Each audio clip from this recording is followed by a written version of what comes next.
అదే RTV app వార్తల్ని క్షణాల్లో చదివే అవకాశం ఉంటుంది. ఒక న్యూస్ పేపర్, ఒక టెలివిజన్ ఛానల్ మీ చేతుల్లో ఎప్పుడూ ఉంటాయి. రాష్ట్ర ఎన్నికల అఫిడవిట్లో ఆస్తుల వివరాలు పొందుపరచకుండా కేంద్ర ఎన్నికల సంఘాన్ని మోసం చేశారని చెప్పి పేర్కొంటూ పొంగనూరు చెందినటువంటి మాజీ మంత్రిని బర్తరఫ్ చేయాలని చెప్పేసి అదే కాన్స్టిట్యున్సీకి చెందినటువంటి ఓ రాజకీయ నాయకుడు కోర్టును ఆశ్రయించినటువంటి ఘటన చోటు చేసుకుంది. దానికి సంబంధించి దానిపై వివిధ రాజకీయ పార్టీలు కామెంట్ చేస్తున్న నేపథ్యంలో బీజేపీ నాయకులు మనతో పాటు ఉన్నారు. వారిని అడిగి తెలుసుకున్నాం. సార్, ఇవాళ ఎన్నికల అఫిడవిట్ను ఆస్తుల వివరాలు పొందుపరచకుండా కేంద్ర ఎన్నికల సంఘాన్ని మోసం చేసి ఇవాళ రాజకీయ పార్టీ నాయకులుగా చలామణి అవుతున్న వాళ్ళ పరిస్థితి ఎలా భావించాలి, దాన్ని ఎలా పరిగణించాలి? కేంద్ర ఎన్నికల సంఘం ఖచ్చితమైనటువంటి రూల్స్ని ఫ్రేమ్ చేసింది. ఎలక్షన్ నామినేషన్ అప్పుడు అఫిడవిట్లో పూర్తి వివరాలు ఇవ్వాల్సిన బాధ్యత క్యాండిడేట్ మీద ఉంటుంది. ఎక్కడైనా సరే అబద్ధపు కానీ దాచిపెట్టడం కానీ, క్యాస్ట్ సర్టిఫికేట్ కానీ, ఆస్తి వివరాలు కానీ, మిగతా ఏ వివరాలైనా దాచిపెడితే అది కానీ ప్రూవ్ అయితే వాళ్ళని అనర్హులుగా ప్రకటించి, గెలిచినా కూడా అనర్హులుగా ప్రకటించే అవకాశం కేంద్ర ఎన్నికల సంఘానికి ఉంది. మొన్న పుంగనూరులో జరిగినటువంటి ఎన్నికల అఫిడవిట్లో అక్కడ ఉన్నటువంటి శాసనసభ్యుడు రామచంద్రారెడ్డి గారు వారి అఫిడవిట్లో వారి సతీమణికి సంబంధించిన ఆస్తి వివరాలని దాచిపెట్టారని చెప్పి అక్కడ ఒక ప్రజాప్రతినిధి కోర్టుకి వెళ్ళడం జరిగింది. ఆ పూర్తి ఆధారాలు వచ్చిన తర్వాత ఖచ్చితంగా దీంట్లో వాళ్ళు కానీ తప్పు చేస్తుంటే ఖచ్చితంగా అనర్హులుగా ప్రకటించే అవకాశం ఉంది. కాబట్టి ఎవరైనా సరే రాజకీయ నాయకులు దాచాల్సిన అవసరం ఏముందండి? దోచుకుంది దాస్తారు తప్ప మామూలుగా స్ట్రైట్ ఫార్వర్డ్ చేసింది ఎవరు దాచే అవకాశం లేదు. కాబట్టి రాజకీయ నాయకులు జాగ్రత్తగా ఉండాలి. అఫిడవిట్ ఇచ్చేటప్పుడు ఏదైనా అసత్య అబద్ధపు కానీ దాచిపెట్టే ప్రక్రియ కానీ చేస్తే రాబో రోజుల్లో ఖచ్చితంగా ఈరోజు దాదాపు 1000 కన్నులు ఉంది. సోషల్ మీడియా చాలా ఫాస్ట్గా పనిచేస్తుంది, మీడియా ఉంది, మూడో కన్ను ఉంది. కాబట్టి ఇవన్నీ ఎవరు వదిలిపెట్టే ప్రసక్తే లేదు. దీని మీద కోర్టులో ఉంది కాబట్టి కోర్టు నుంచి ఆధారాలు సమర్పించిన తర్వాత కోర్టు ఎలాంటి యాక్షన్ తీసుకుంటే దాని మీద ఖచ్చితంగా కేంద్ర ఎన్నికల సంఘం చర్యలు తీసుకునే అవకాశం ఉంది.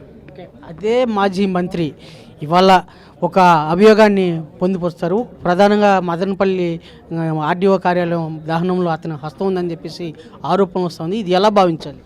ఇది చాలా దారుణమైన విషయం. ఎందుకంటే సబ్ కలెక్టర్ కార్యాలయంలో 22A సంబంధించినటువంటి దస్తావేజులు దగ్ధమైనాయంటే దీని వెనకాల ఖచ్చితంగా కుట్రదారులు ఉన్నారు. ఎందుకంటే షార్ట్ సర్క్యూట్ కాలేదు, ఫైర్ జరిగే అవకాశం లేదు.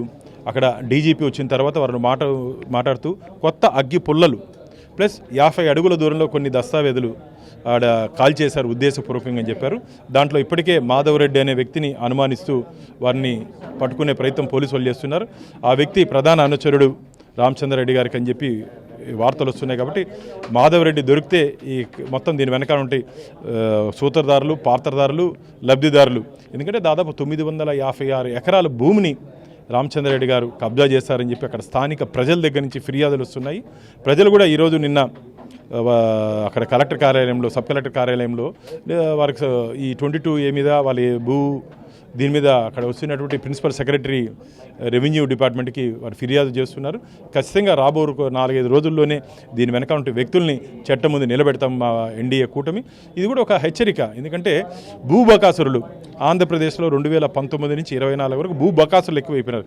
ఎక్కడ భూమి కనపడితే అక్కడ మింగేసేవాళ్ళు. ప్రజలు కూడా తీవ్ర ఇబ్బందులకు గురయ్యారు. ఈ రాక్షస ప్రభుత్వం అందుకని ఈ రాక్షస ప్రభుత్వం నుంచి విముక్తి పొందాలని చెప్పి జగన్మోహన్ రెడ్డి ప్రభుత్వాన్ని పక్కకు పంపించారు. ఈరోజు మా ఎన్డీఏ కూటమి భారతీయ జనతా పార్టీ, టీడీపీ, జనసేన, చంద్రబాబు నాయుడు గారు, పవన్ కళ్యాణ్ గారు, భారతీయ జనతా పార్టీ ఒక మంచి పరిపాలన ఇస్తుందని చెప్పి నమ్మకం, విశ్వాసంతో ప్రజలు మాకు ఓటేశారు. మేము ఈ 44 రోజుల్లో ఆంధ్రప్రదేశ్కి మంచి చేయాలి, వికసిత్ ఆంధ్రప్రదేశ్గా చేయాలని చెప్పి మేము ప్రయత్నం చేస్తుంటే ఈ ముఖ్యమంత్రి గారు ఢిల్లీలో పోయి డ్రామాలు చేస్తున్నాడు. శాంతి భద్రతలు సరిగా లేవని. ఆర్టికల్ 356కి మీనింగ్ చెప్పు జగన్మోహన్ రెడ్డి. ప్రెసిడెంట్ రూల్ ఎప్పుడు పెడతారు, ఎందుకు పెడతారు? అసలు నువ్వు కాదా 5 సంవత్సరాలు ఆంధ్రప్రదేశ్లో విధ్వంసం సృష్టించింది. కాబట్టి ఆంధ్రప్రదేశ్ ప్రజలు జగన్మోహన్ రెడ్డిని డ్రామాల రెడ్డిగా పిలుస్తున్నారు. అంటే తిరుపతి లాంటి పుణ్యక్షేత్రంలో టీడీఆర్ బాండ్ల కుంభకోణం చేపట్టింది. గత ప్రభుత్వ హయాంలో భారీ ఎత్తున కుంభకోణం జరిగింది అనేసి అంటున్నారు. దాని మీద విచారణ చేపడితే ఎలాంటి పరిణామాలు చోటు చేసుకునే అవకాశం ఉంది? ఖచ్చితంగా టీడీఆర్ బాండ్లు అనేది తిరుపతిలోనే కాకుండా ఆంధ్రప్రదేశ్లో చాలా ప్రాంతాల్లో జరిగి వేల కోట్ల రూపాయల కుంభకోణం జరిగింది. దీంట్లో లబ్ధిదారులకి కేవలం 30% ఇచ్చారు. అర్హత లేకపోయినప్పటికీ ఆ భూమిని రిజిస్ట్రేషన్ వాల్యూ 3-4 టైమ్స్ పెంచి అక్కడుండే అధికారులతో కుమ్మక్కే రెవెన్యూ, కార్పొరేషన్ అధికారులతో కుమ్మక్కి స్థానిక ప్రజాప్రతినిధులు దాంట్లో వందల కోట్ల రూపాయలు లబ్ధి పొందారని చెప్పి ఫిర్యాదులు ఉన్నాయి. దాని మీద నిన్ననే మున్సిపల్ శాఖ మంత్రి గారు కూడా మాట్లాడడం జరిగింది. దీని మీద విచారణ జరుగుతుంది. ఖచ్చితంగా చాలామంది వైసీపీ నాయకులు వారికి సహకరించే అధికారులు జైలుకి వెళ్ళే ప్రమాదం ఉంది. గత ప్రభుత్వ హయాంలో జరిగినటువంటి అవినీతి అక్రమాలు అలాగే భూదానాల మీద విచారణ జరిపి నిజమైన దోషులను శిక్షించాల్సిన అవసరం ఉందని చెప్పేసి బీజేపీ డిమాండ్ చేస్తోంది. వీడియో జర్నలిస్ట్ మనీతో రవి RTV తిరుపతి. మరిన్ని వీడియోస్ కోసం ఛానల్ ని సబ్స్క్రైబ్ చేయండి. లేటెస్ట్ అప్డేట్స్ కోసం వాట్సాప్ ఛానల్ ని ఫాలో చేయండి. అండ్ లింక్ డిస్క్రిప్షన్ లో ఉంది.